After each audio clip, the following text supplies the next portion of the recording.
Welcome, ladies and gentlemen, to yet another episode of Little Modular. Today we have a step 8 here. It says here it's a sequential tracking sampling register, but in my mind it's a breed between a sequential switch, a sequencer, and a shift register. It is a strange one, and as usual with JORANALOGUE, you keep discovering things as you go, and I only have this module for a few days, but even now I can see the potential of this beast. It's a really clever concept. For now, let's unpatch it. Let's just take it apart so we can see it clearly. What is happening here? What is this module about? So the concept is simple, but it yields a really complex results. It was a bit hard to wrap my head around it, probably because I wasn't really into shift register and sample and hold modules. I don't know why, but recently Myler Melodies has opened my eyes, so thank you, my friend. I really dig sample and hold modules right now, so I was lucky and really happy to receive this prototype from JORANALOGUE. By the way, this video is sponsored by JORANALOGUE. They sent me this prototype in return for the review, but they have no influence over the content of this review. We have 8 stages. We have 8 gate outputs down here below. We have also 8 CV outs. We have input and the sliders, which are simply attenuators, 0 volts, 5 volts unity gain. Up here we have few switches which are changing the mode of operation of this module. So first we have the cycle and shift. In cycle mode, this works similarly to a sequential switch. So whatever you input here at the input will be passed to each of the outputs sequentially. You can advance this whole thing manually here, you can see, or you can input something into the step input right here. But the cool thing with the cycle mode is that, as opposed to traditional sequential switches, whatever a stage goes to a next stage, it stays at the level that it was before it switched to another stage. So whenever it goes to the next stage, it stays, it holds the voltage. So it can be used, for instance, for holding a pitch for a quantizer, for instance. And this is really stable. It can hold the voltage for a few minutes without any jitter, any degradation. In the shift mode, this works like an analog shift register. So the signal goes to the first stage right there and then is passed over to the next stage. Then we have the solo and all. That is pretty straightforward. Solo means that only the active stage outputs a voltage, so all the other stages are muted, so 0 volts. If you switch it to all, as you can see even by those really nice LEDs indicating the voltage on them, although stages change, you still get the voltage from all the other outputs. So a solo function could be useful if you are using this as a sequential switcher, because usually you do not want the voltage coming through other outs, just the one that is active. That is the whole idea behind sequential switchers. And then we have track and sample. Track means that whatever is present at the input will be just, tracked, so it will just go through all the stages. Sample means it will be sampled. So the input will be held each time a stage is changed, and then you can use those attenuators to further shape the signal. We also have a few other inputs down below here. You can get individual gate outputs below here. So we have 8 gate outputs, and whenever you press this or you advance it with the clock, you get a gate output from here. Of course, you also have the CV out from here. And then we have the step in. I have mentioned that if you need to advance it with the sequencer or a clock. We have a step output right here.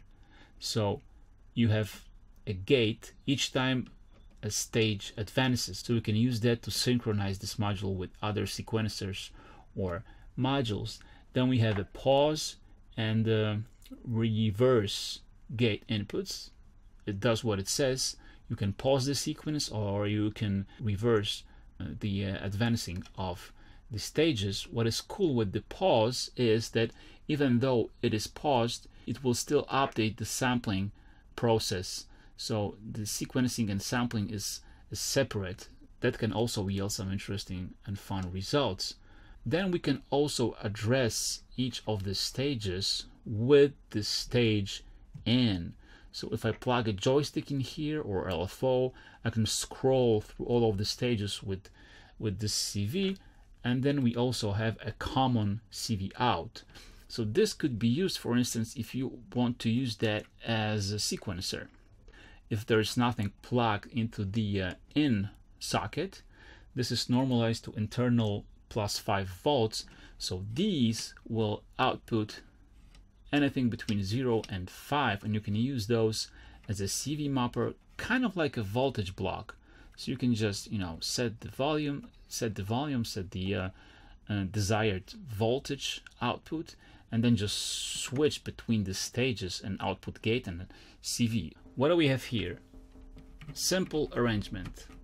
The first thing, we have step in from my Metron sequencer. So you can see there is this pattern down here showing us the progress of the stages. Then I have the step out. So whenever this advances, it also sends the step out of this jack. And I have this connected to 2 of my envelopes.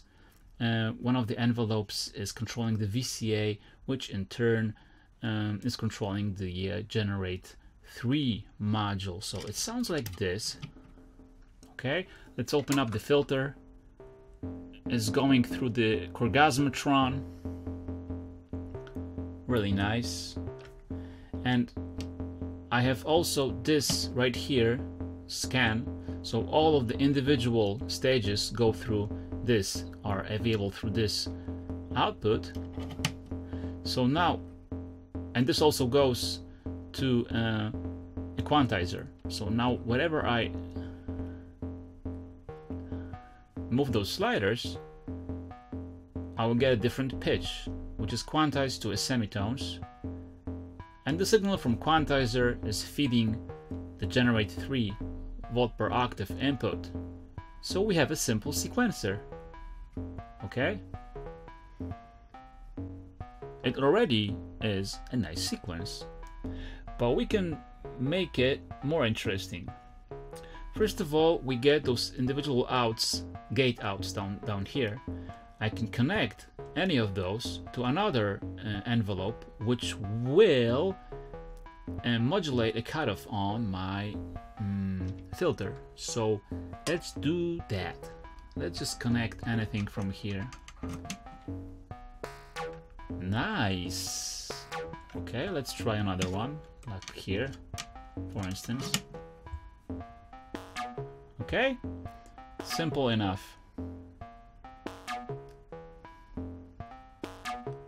We also have a reset right here. So what I can do, I can make the sequence shorter.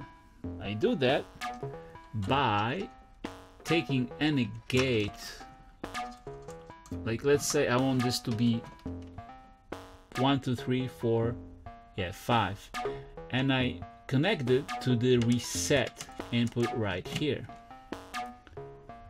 And you can see the sequence is shorter. and it already sounds like a lot of fun. I can also use any of the CV outputs to modulate the attack on my envelope. Okay, or maybe use another gate. Let's see. Oh yeah, that sounds cool. Okay, and right now we are in the shift register option and in the sample option. That's what we want. If I go to solo, you can see nothing changed because I have everything coming from the common output. What if I use just one of the CVs? Okay, I'm just getting change on one of the steps, and it's just the step that's set with the slider. Nothing changes really here because I'm not using the input. But what if I use, let's say, a noise? This is a noise from Pico random module. Let's stick it into the input right here. Okay, so I'm getting a random note being quantized. If we put it to the shift, now it is sampling the noise every time each of the stages is present. Now we can switch it to all. Now we can see that it just acts like a shift register. So it samples the signal at the left and then it passes the voltage to the right. And you can get all of those voltages from the scan output. Okay, so we have a simple arrangement here. We have set it up as a clock divide. So we have a cycle, track, and all, and I have a simple clock inputted into this step right here. Okay, so as you can see, it's advancing. Then I have the common step output right here, scan, connected to my hex inverter rim shot, and you are hearing the kick just for reference. So if we set up the sliders in groups of maximum and minimum, we're getting divisions. Okay, if I set it up this way, okay, I don't know why this clock is pretty swingy, but yeah.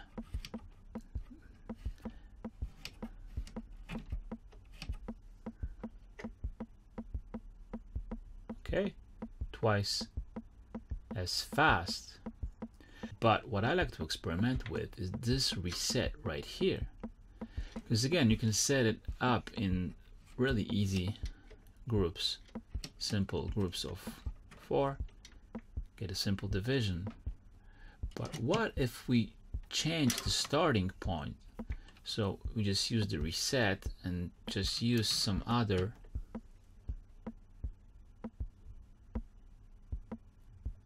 we are getting this kind of Euclidean feel. Now we can again make some other arrangement and again use some other gate, and you get some other funky rhythm. I like it. This patch is similar to the previous ones, to the divider. It's also from the manual. And we can again use this on and off functionality to mute or unmute audio signals. So what I have here is I have connected the generate 3 full output to the input right here. And the output goes to the mixer. So I have set up the faders either as on, so maximum, or off, minimum position. This is my mute, this is my unmute. We are in the cycle and the tracking mode, and I can just, you know, move between mute and unmute states manually, right?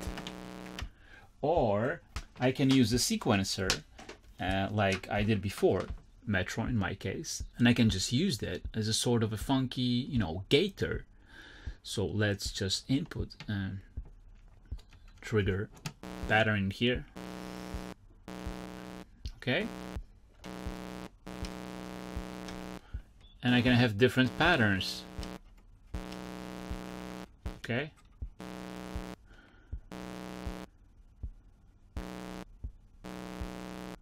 So what we have here is my favorite patch, since I haven't changed it since the last time, so I didn't play with the Phonogen for a long time. Creepy JORANALOGUE robot.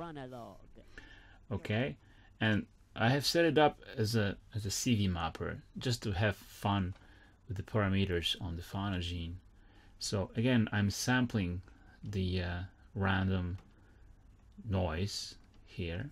So as you can see, shift register right here, and sampling, and this middle switch set to all position. And if we turn up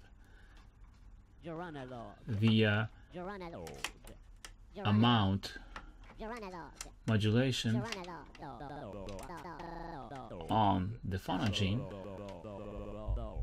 which I have connected to different outputs on step 8, we're getting some wicked random modulations. And we can set also the depth of it with the sliders. Okay, so we can play with this as well. Of course, we can play with the gate pattern. So right now I'm outputting regular pulses down here, but I can of course set some different pattern at this step in. Sounds like a dying android, you know. I was just watching Raised by the Wolves, the Ridley Scott series with the necromancer, and they just killed an android in there, and it kind of sounds like this. I mean, if you would ever do a sound design for Ridley Scott, well, here's my pro tip for you. A dying android patch. Yeah.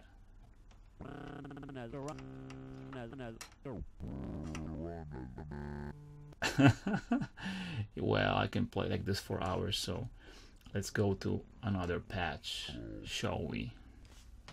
Now, the next patch is really simple. I made it for people who cannot understand what is the track and hold and sample and hold, what is the difference, because you can see it with the LEDs in here. So what I've done is I have connected the output of one row of my pressure points to the input, and I have set up 4 different voltages: minimal, average, more, and maximum. So what you're going to see now in the shift and sampling mode is that the value I press on the pressure points is going to appear on the first stage, and then it is going to be passed through all of the stages sequentially. Whether when it's in the track position, it will just follow whatever I press on the pressure points. For reference, sound, I have connected just the generate 3 1 volt per octave to the scan, so all of the outputs at the scan output, and this is how it sounds like, again as previously, steps from Metron.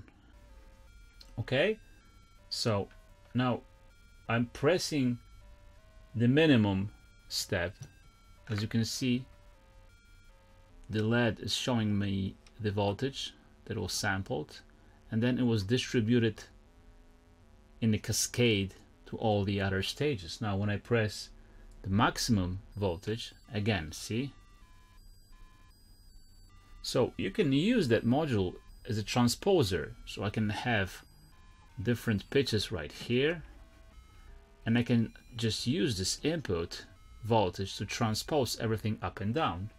Again, when I press different voltage, you can see it updates to all the stages. So that's how the sampling and hold works like. If we switch to the track right now, it's going to be a different story. So because whenever I press, it will update. See? This one could be quite useful during a live performance. The way I have this set it up is that I have one of the stages only connected to my 1 volt per octave input on a filter, so it's a cutoff frequency. It will open, okay? But the way it works with the cycle is that it stays at the value that I set it up after the stage changes. So what does it do for me? Well, it's kind of like a, voltage changed but quantized. What I mean by that is it doesn't matter when I press the voltage that is inputted here from my pressure points. It will fire up only on that step, and it will stay until the next cycle. So here it goes. I'm pressing the lower voltage, see, and it just stays at that voltage all the time. Now when I press the other voltage, it will only update when it reaches that step again. Okay, now I press the lower one, it will only update until it reaches that point, and you can use that as an attenuator. So yeah, it's quite powerful. You can just dial in a specific amount and then just fire it up whenever you need it at the exact spot without having to worry when to press the desired voltage. Again, it could be really useful during a live performance. Okay, I'm not sure if that's the right name for it, but I think this patch is kind of like a harmonic oscillator. So what I have done here is I have inputted an oscillator into the step input. So we are using the step input at audio rate, which means that those stages will cycle really fast, and we take the output of this into my mixer. Super simple patch. Now this is muted because 0 volts, but we can introduce more and more harmonics to it and tailor our own custom wave.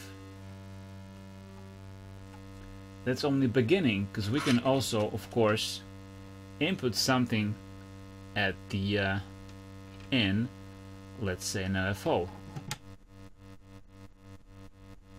It's even more fun to just take output of another oscillator, let's say generate 3, and again input it in here,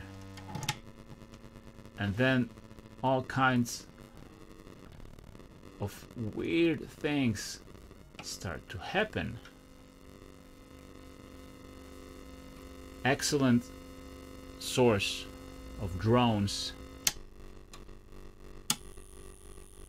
and wicked noises, as you can hear. And of course we can change the rate on the original oscillator. In my case, this is the Intelligent Rubicon. So it starts to really give some awesome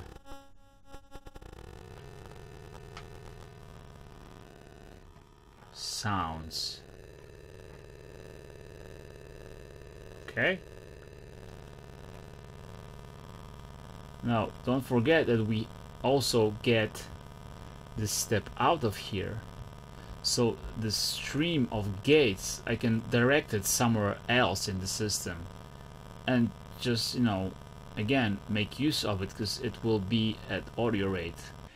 Alright, so as you can see so far, there's so many different uses of this module in different areas, you know, modulation, audio rate, switching, muting, clock division. I have just spent a few days with it, so probably I just discovered 1/100th of the uses, but I can already say this is one hell of an inspiring module, so I highly recommend you to check this out. Not to mention that, of course, as usual with JORANALOGUE, it is built as a tank, so no changes here. Everything works really smooth, and I really like those long faders, okay, because many times in Eurorack we have those tiny faders. These are quite long as for Eurorack standards, and they feel sturdy like everything else. You can hear the firm click. So the last batch is supposed to be the last one, but just as I was uploading this video to YouTube, Joran has sent me another prototype which has some important changes on it, so I decided to show you those, especially that this prototype seems to be the final version. So all the other information is valid, but there are some addition and small tweaks. First of all, when we look at the faceplate, the reverse and reset inputs are in a reverse order. So first we have reverse and then we have reset. Okay.